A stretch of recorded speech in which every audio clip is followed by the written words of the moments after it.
What's amazing is the technology of the day, the Technicolor, the real genius of that camera. Because one thing to make clear, the process, the digital restoration we're doing, we're not doing digital enhancement. There's no line doubling here. We're not creating false information.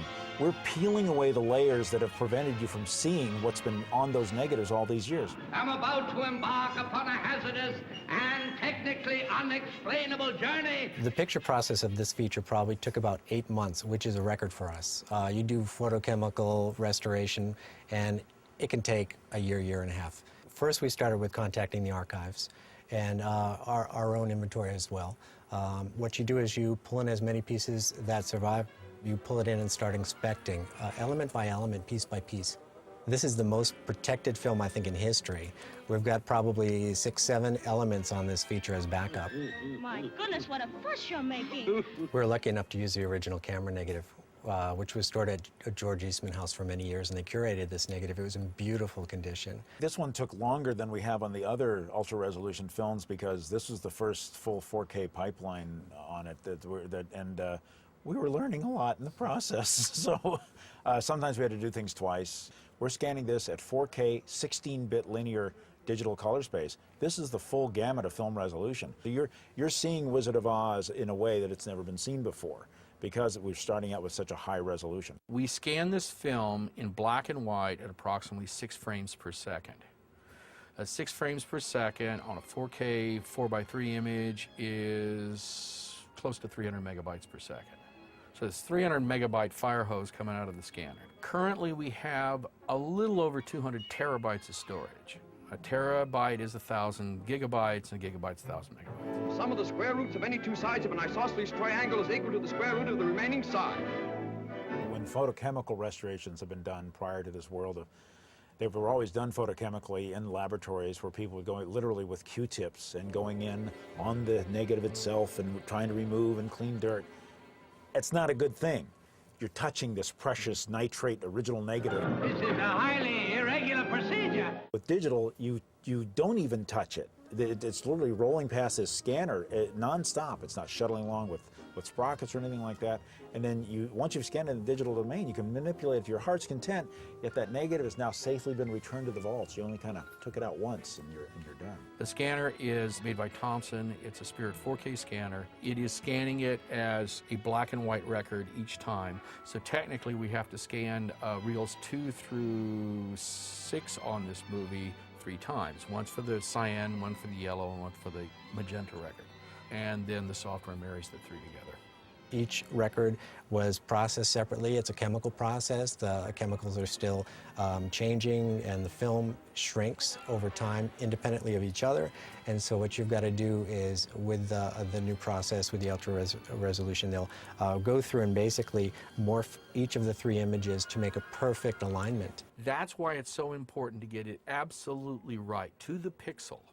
Of course, we use the term pixel. Back when they built these cameras, there was no term of pixel, and they lined them up literally with micrometers and screwdrivers and tried to get it just absolutely perfect, which they may or may not have done in the camera.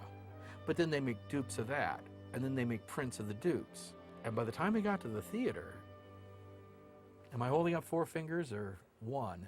These things must be done delicately. We really took us about 3 features to get the registration right. The first 3 we did got better each time. It was also the first one where we used the automated scratch and dirt cleanup. The Perlmutter twins, Sharon and Karen Perlmutter and Paul Klamer, they had this epiphany that not only had they developed this software where they could realign these 3 Technicolor records and achieve a clarity of image quality that you've never seen before, they realized that, wait, with Technicolor, we've got 3 black and white strips of negative.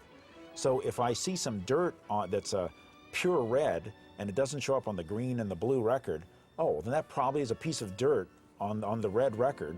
And so we can remove that, and we can use information from the other 2 records to rebuild that record. The first time through, it was great. It was taking out the dirt, but it was also taking out things like Dorothy's shoes, because they're such sparkly red, bright pinpoint instances of color in them that they just kind of flash on and off, and the system was interpreting them as red film dirt. Probably the most important thing is to get it back then in the hands of a skilled eye, because if we've learned anything is machines are really, really, really dumb. I can cause accidents too. The longest time actually was the dirt cleaning. It's a very tedious job, but these people are great. They just go through frame by frame and pick away at it. And it's not a menial, mundane task. The people that do the dirt and scratch cleanup, it is artistry. We do it's dirt and scratch removal. And we also remove film tears. We do splice bumps. So, and any kind of damage you can find on a film, we could pretty much handle. As far as hours, I would say close to 250 to 300 hours and a good month and a half. The first 10 minutes of black and white, I worked 91 hours on. That footage alone is a mess. Yeah. It's not so much in bad shape, there's just a lot of dirt. It's beautiful, isn't it? Just like I knew it would be. I love this movie. So when Janet Wilson was color correcting in this room, I would, you know, it was like I get my daily hit. I'd knock on the door and say, Janet, like, can I just see what you're looking at? And I'd just look at what she's working on because the image was so spectacular. The first time through on any Technicolor film that I've ever worked on, I'll go through and I'll sort of get a basic setting, a basic look for it, and get the contrast right and the brightness, and just sort of let the color fall where it wants to, and then I go back and look at it, and it's always intensely saturated, way more saturated than you want it to be, basically, or than it was. I believe it's at the last reel when Scarecolor says, and I have a brain. And that's when we noticed the burlap in his cheeks. And it was, oh my God, there's burlap. The makeup actually is an extension of the burlap that goes down here. It's the craftsmanship that you're seeing revealed in these new digital processes. Like one of my days coming from my digital hit with Janet was, she said, Rob, come here, take a look at this. I've worked on this film a couple times before. I've never seen this before. There's a rivet that the Tin Man has that's right here between his eyes, which I had never noticed. Nobody had ever noticed. Everybody walked in and went, oh, he has a rivet. I never saw that before. So, but yeah, you could see it because of the resolution. The 5.1 track actually makes it a little bit more invisible for today's audiences because if it was mono, I think that would be a little bit distracting for them until they got into the film, of course. So a 5.1 seems more normal to them right now. Everything that you're hearing in the 5.1 mix is organic to the original production of the show.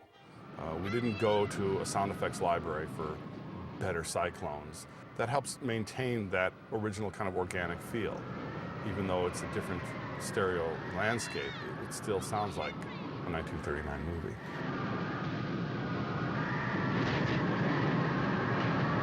In restoration, the first step is administrative, finding what's out there.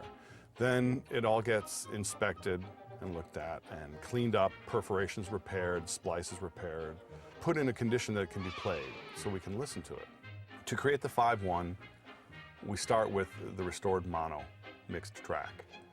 There were 4 channels in our source edit list that we used to do this 5.1 up mix. The original mono, 2 different orchestra angles, and then we also had specific edited sections of the music and effects track. The key to creating convincing 5.1 is to let the picture lead you. As far as the use of surrounds and stereo imaging and steering, again, if everybody's in the Emerald City staring up at a witch who's flying in circles overhead, that's what we call a stereo opportunity. There are a couple of little whooshes of a broom that pop out in the soundtrack. If everybody's looking beyond the camera off into the distance, well, there's a reason to place, you know, circling witch in the surrounds. Dorothy.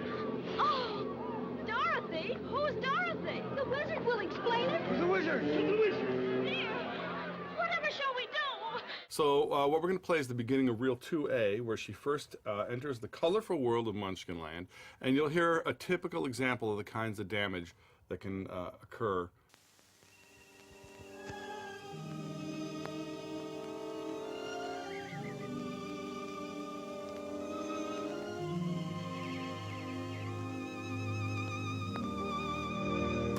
Okay, then let's play an example of that same section after it has been restored.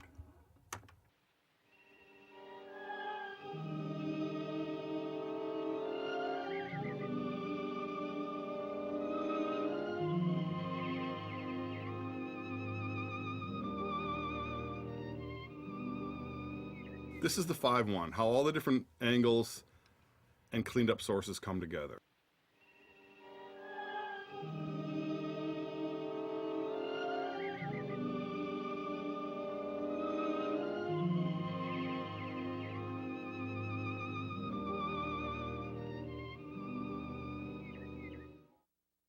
What's fun about this place is that everyone's passionate about being faithful to the original. Everyone's very passionate about the original aspect of this film and making sure that they're not changing anything that was the original intent of the filmmaker. We enjoy what we do, and you have to, because it takes a lot, of time, but it's well worth it. We could polish these things up and you wouldn't even recognize it. But that's the problem, you wouldn't recognize them. And they would lose a lot of their charm and the aspects that drew people to see these movies for 50 years. Rub, rub here, rub there, whether you're tin or bras. That's how we keep you in repair in the merry old land of Oz.